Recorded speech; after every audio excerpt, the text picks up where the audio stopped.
poner o iniciar esta respuesta diciendo que desde el punto de vista epidemiológico en Europa la situación está cambiando, de tal forma que estamos teniendo cada vez más casos de perros y secundariamente de humanos que desarrollan leptospirosis. Incluso perros que estaban vacunados con las vacunas clásicas L2, que como bien sabéis agrupa a los serogrupos histeromorragia y canícula. Como digo, la situación epidemiológica está cambiando porque cada vez diagnosticamos más casos de leptospirosis en perros vacunados con las vacunas clásicas L2 y estas leptospirosis se deben a la emergencia de serogrupos nuevos que no están incluidas en esas vacunas.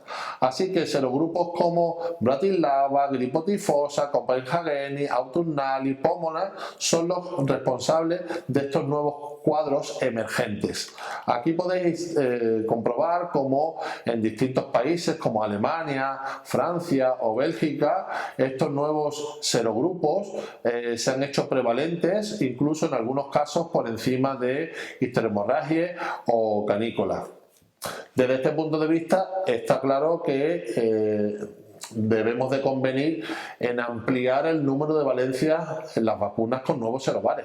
Pero hay que explicar una cosa: la mayoría de las vacunas que se emplean todas las vacunas que se emplean frente a la leptospira son bacterinas, son vacunas muertas, vacunas inactivadas, que son capaces de prevenir la enfermedad, pero no previenen la infección ni la colonización renal. Excepto algunas vacunas que sí pueden reducir considerablemente dicha colonización y por lo tanto el estado de excreción renal.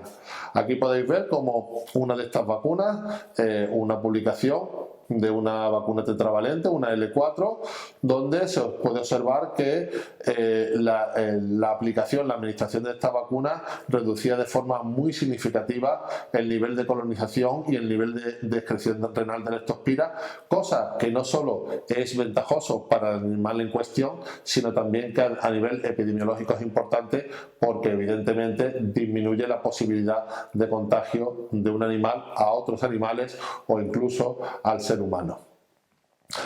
Hay que establecer o hay que poner en claro ciertos puntos en cuanto a la vacunación de leptospirosis. Uno, es que la vacunación es importante, pero no protege si el desafío que se da o que el animal tiene un desafío por una cepa altamente virulenta, altamente invasiva, y tampoco es probable que proteja mucho si el nivel de desafío, si la cantidad, el tamaño de inóculo, la dosis infecciosa es muy elevada. Es importante también aclarar que, y esto es un error que se comete con frecuencia, es que no existe una relación entre los niveles de anticuerpos que yo mido normalmente a nivel del laboratorio con la capacidad de protección frente a leptospira. Esto implica que un animal serológicamente positivo que puede tener un título alto de anticuerpos después de la vacunación no implica necesariamente que este título de anticuerpos esté en íntima relación con la protección del animal. Es decir, no es un correlato de protección, de tal forma que incluso podemos encontrarnos con animales que, estando bien vacunados, hacen muy poco título de serología y sin embargo cuando son desafiados, a pesar de este bajo título de anticuerpos, se defienden perfectamente frente a la infección. Por consiguiente, por lo tanto, no existe correlato de protección entre serología e infección. Otra cosa importante, la protección frente a la infección renal va a depender de la dosis de antígeno que lleve la vacuna, de la carga antigénica que lleve la vacuna y de la inmunogenicidad de la misma. Recordar o dar un dato, alrededor del 13% de los animales vacunados, a pesar de que estén bien vacunados, pueden quedar como excretores de la bacteria, a pesar de que estén bien vacunados. Se ha dicho o se ha asumido de que el tener inmunidad frente a un serogrupo produce inmunidad frente a otros serogrupos. Esto es cierto, pero va a depender de las especies de las que estemos hablando. Pues por ejemplo, sí se ha descrito una inmunidad cruzada entre serogrupos en la especie porcina, en el cerdo. Se ha descrito también en el gerbo y en los perros. En los perros, pues no lo sabemos muy bien, no existe mucho trabajo, a pesar de los pesares, no existe mucho trabajo que hablen sobre esto. Pero de forma general se asume que el porcentaje de protección cruzada entre serobares del mismo serogrupo es de un 50%.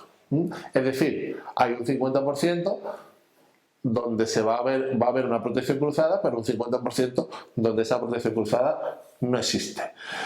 Y otra cosa importante es que la protección cruzada puede existir entre serobares del mismo serogrupo, pero raramente entre serogrupos distintos.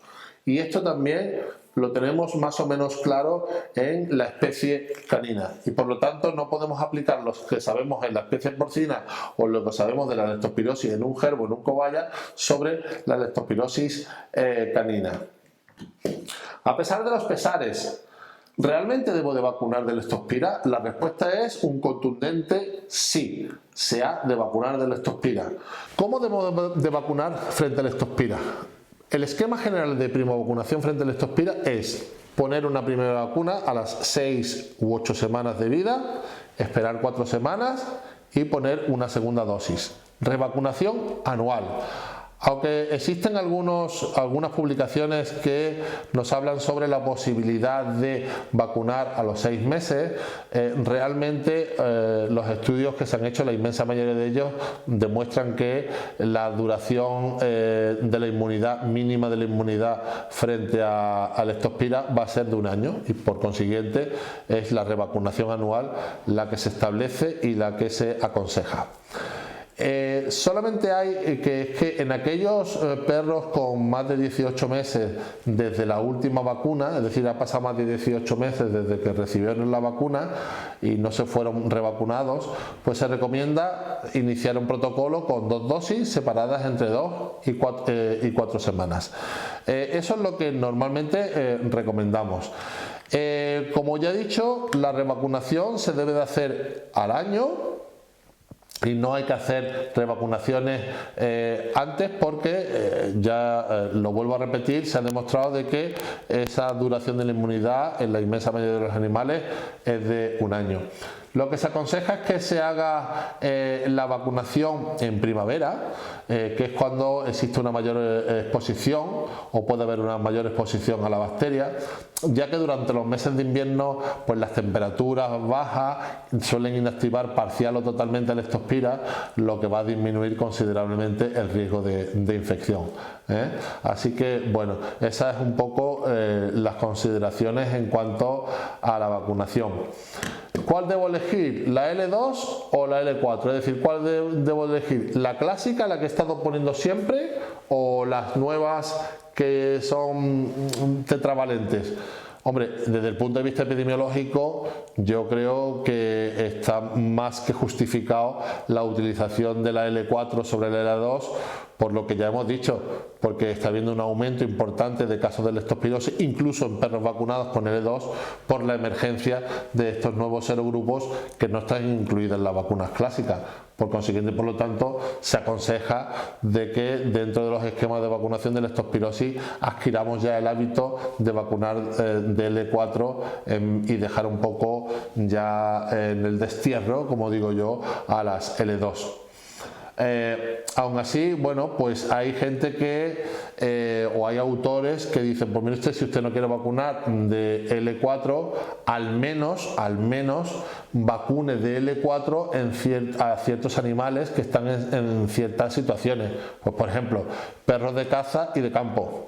Por ejemplo, perros deportivos, perros que viajan a zonas con alta prevalencia de la enfermedad, perros convivientes con inmunodeprimidos o perros que se emplean en programas de terapia, es decir, prácticamente cualquier perro. Así que encarecidamente los que están involucrados en esta enfermedad nos están diciendo que por favor se adquiera el hábito de vacunar de L4 sobre el hábito clásico de vacunar con la L2. Y para finalizar, las reacciones adversas. Se ha hablado mucho sobre las reacciones adversas de la vacuna de leptospirosis, incluso bueno, hubo una liga en Reino Unido en contra de la vacunación frente a leptospira, y esta polémica pues ha sido zanjada de forma contundente con un trabajo que fue publicado en marzo de 2017 por la Veterinary Medicine Directorate, que es un organismo que se encarga de estudiar de forma absolutamente neutral e imparcial todo tipo de eventos o reacciones que tengan que ver con fármacos y vacunas, y en este estudio se determinó que por cada 10.000 dosis de vacunas L2 se determinaron alrededor de dos reacciones adversas, es decir, cada 10.000 dosis, 2 reacciones adversas con las vacunas L2, mientras que para la L4 el número de reacciones adversas por cada 10.000 dosis era de 7, es decir, esto desde el punto de vista estadístico es muy poco frecuente, muy poco significativo. Incluso en este estudio se tuvo en cuenta como reacción adversa cosas que de forma lógica no tenían nada que ver con la vacunación. Se llamaban reacciones inclasificables. Incluso estas reacciones inclasificables se tuvieron en cuenta y se añadieron como una reacción adversa a la vacuna, y aún así, insisto, la frecuencia de reacción adversa con la L2 y con la L4 con respecto al número de dosis que se administran es realmente baja. ¿Qué es lo que normalmente nos están diciendo en cuanto a la prevención de las reacciones adversas con la vacuna de leptospira? Fundamentalmente, algo muy importante parece ser el atemperar bien las vacunas. ¿Por qué? Porque si no atemperamos bien la vacuna, una vacuna fría, en el caso de la leptospirosis todavía más, incrementa el riesgo de reacciones locales y sistémicas.